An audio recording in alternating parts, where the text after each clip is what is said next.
One day, a hungry lion saw a little rabbit. Umunsi umwe, intare ishonje yabonye agakwavu gatoya. The lion wanted to eat the rabbit. Iyo ntare yashaka kurya ku gakwavu. But the rabbit was clever. Ariko agakwavu kari gaciye ubwenge. She said, "Hello, Mr. Lion.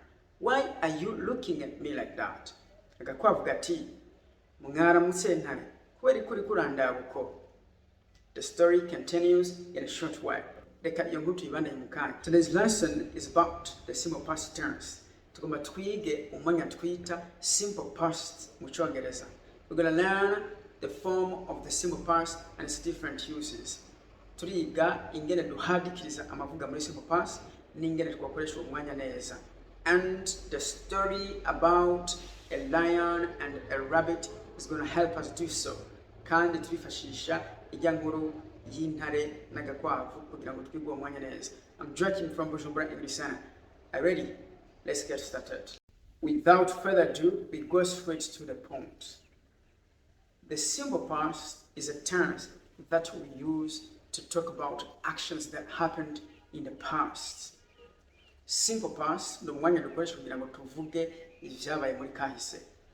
That's why you use the simple past to tell a story. Nico gituma ubwirizwa gukoresha simple past igihe uriko uravuga inkuru. Now, so far as the simple past is concerned, we have two categories of verbs. Bijanye na simple past, amavuga tuyashira mu migwi ibiri. Regular verbs, le verbe régulier, canke amavuga adahinduka, aguma ameze kumwe, and irregular verbs, le verbe irrégulier, amavuga ahindagurika, ataguma ameze kumwe. Now, you will see an example here. I said, one day a hungry lion saw a little rabbit. Ati umunsi umwe intare ishonje yabonye agakwavu gatoya. So is the verb to see in a simple past and is an irregular verb. So nirivuga to see, kubona twarishize muri kahise rihinduka so. Misango ni to see mugabo byahindutse so muri kahise, iryo nirivuga riri irregular verb. And the lion wanted to eat the rabbit. Iyo ntare yashaka kurya agakwavu. The lion wanted nirivuga to want byahindutse wanted muri simple past. This is a regular verb. Iri rivuga riri uri wa mugwi twita regular verbs. Kuko aya mavuga yose ajako agace ed kugira ngo tuyashire muri simple past. All regular verbs take ed to be in simple past. But the rabbit was clever. Ariko agakwavu kari gaciye ubwenge. She said, "Hello, Mr. Lion. Why are you looking at me like that?" Ati ndabaramukije umushinga ntare. Kubera iki uri kundaba uko? The rabbit was clever. Agakwavu kari gaciye ubwenge. Was is the verb to be in a simple past. Was nirivuga to be twashize muri simple past. Urabona ko kuri was ata ka gace ed kariko. Ibi bisha bikoreka ko was iri wa mugwi w'amavuga twavuga hindagurika. Irregular verbs. If you think this video is helping you, you can give it a thumbs up and subscribe if you are new on this channel. Ukabona video igufashije, ntibagire kugira like na subscribe niba uri mushasha kuri iyi channel. Thank you very much. Let's continue the story. Reka tubandanye inkuru. The lion said, "I'm hungry and I want to eat you." Intare ishivuga iti ndashonje kandi nshaka kukurya.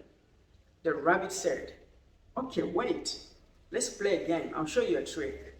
Gakwavu gashakavuga gati, "Ego rindira tumanze tugira agakino ndakwereka kajete." The lion said, "Okay, what is it?" Intare ishivuga iti sawa, nyereka ku kajete. The rabbit told the lion, "Look into that well over there. There is another lion. and I bet you can't run up to it. Agakwavu gashaka kabwira intare gati raba muri rirya riba hariyo iyindi ntare kandi ndazi wewe ntiwoshobora kwiruka ngo uyishikire.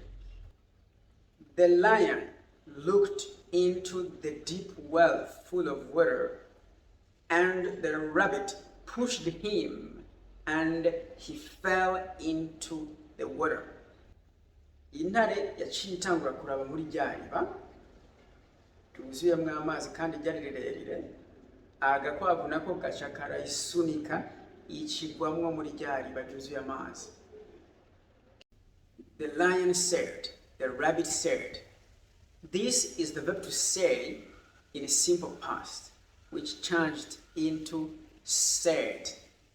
Said is also in the category of irregular verbs. Iri rivuga to say yahindutse said kandi naryo riri muri wa muntu w'amavuga twita irregular verbs. The rabbit told the lion.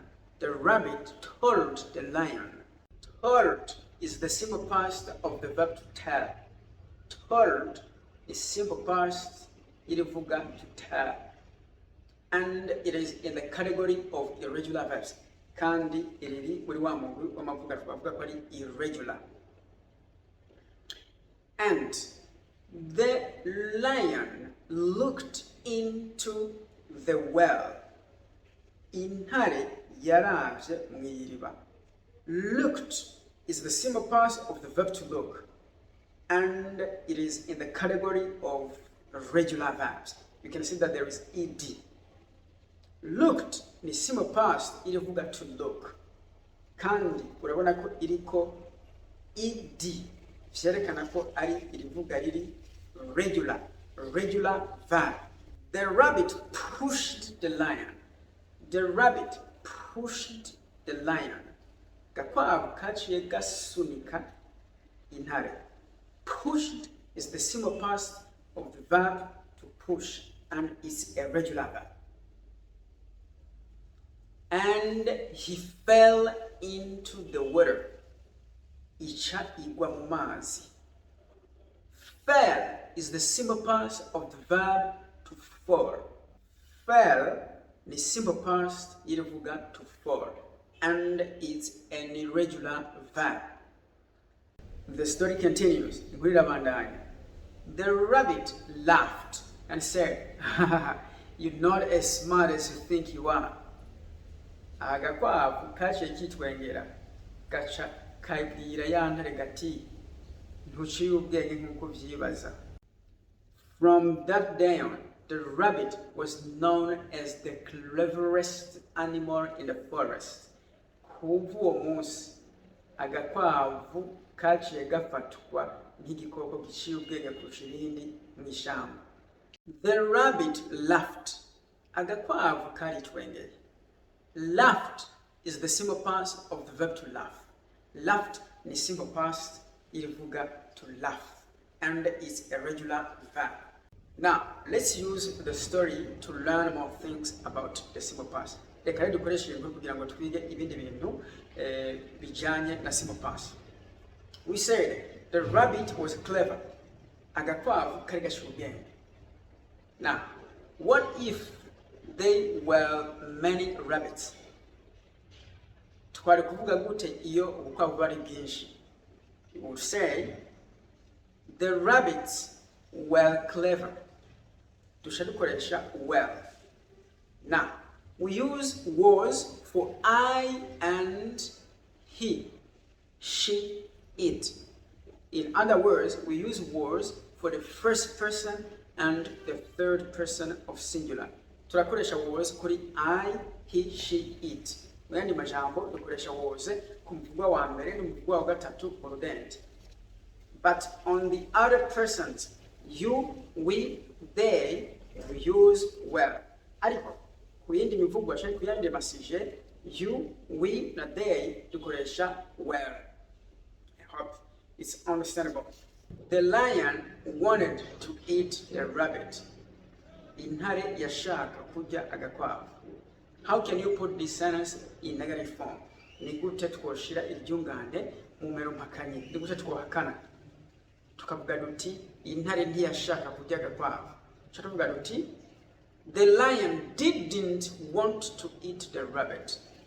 Dukoresha didn't kugira ngo dushire muri negative form amavuga yose havuyemo ivuga to be. The lion didn't want to eat the rabbit. Another example, the rabbit laughed. Ati agakwavu kashe kitwengera. Put in negative form. You say the rabbit didn't laugh. The rabbit looked into the well. How do you put that in negative form? You say the rabbit didn't look into the well. I hope you understand how we put verbs in negative form. Of course, you can see that when we are putting negative forms, the simple past is expressed by didn't. The verb we are trying to conjugate shouldn't be in the simple past form. Aha, urabona neza ko irivuga tuko turakonjiga twarishize muri negative form, ntabwo risubira kuja muri simple past form. Ya id dushira kuma regular verb ntabwo igaruka, cyangwa kwa kuhindura ama irregular verbs ntabwo bigaruka, dushadukoresha infinitive. Ikitwereka ko ari simple past ni ijya didn't, kuko ijya didn't ni don't muri simple present, mugabo muri simple past ihinduka didn't kumivugwa yose kuma subject yose. I hope you understand what I mean by this. Don't say the rabbit didn't laugh. Don't say he didn't went. Say the rabbit didn't laugh, he didn't go. When you are dealing with the verb to be, simply put the word not after it, and it will be in negative form. Imba ofisi rivuga to be, urashira not nyuma yanyo, ukawahesheje gushira umero mpakanyi. You say, for example, the rabbit was clever. In negative form, the rabbit was not clever, or the rabbit wasn't clever. Turavuga was not mumero yuzuye, wasn't mumero ngufi. They were many, very benshi. In negative form, they weren't many, or they were not many. That's how we deal with these verbs in negative form. Now, let's talk about questions in the simple past. Ni gute twobaza ibibazo muri simple past. To ask questions in the simple past, use the auxiliary did. Turakoresha auxiliary did kugira ngo tubaze ibibazo muri simple past. For example, what did the lion want? Ati intare yashaka iki? What did the lion want? Bana kuna koresha did kugira ngo mbaze. What did the lion want? The lion wanted to eat the rabbit. Another question. Did the lion look into the well? Ati intare yararavye mu kinogo canke mwiriba? Yes, it did. Did the lion eat the rabbit? Intare yarariye agakwavu? No, it didn't. Oh yeah, yakariye. I hope you understand how we ask questions using did in a simple past. You could say, did you go to church last weekend? Aturagiye gusenga weekend iheze. What did you do this morning? Wakoze iki muri iki gitondo? All those are questions that you can ask using did. If you are dealing with the verb to be, simply use the inversion of subject. Nimba ofisi rivuga to be, koresha inversion du sujet kugira ngo baze ikibazo. For example, the rabbit was clever. How can we turn that into a question? Ni gute iyo byungane tukorihindura mu kibazo. Chakuga duti, was the rabbit clever? Ahari was the rabbit. Ahari rabbit twashize was.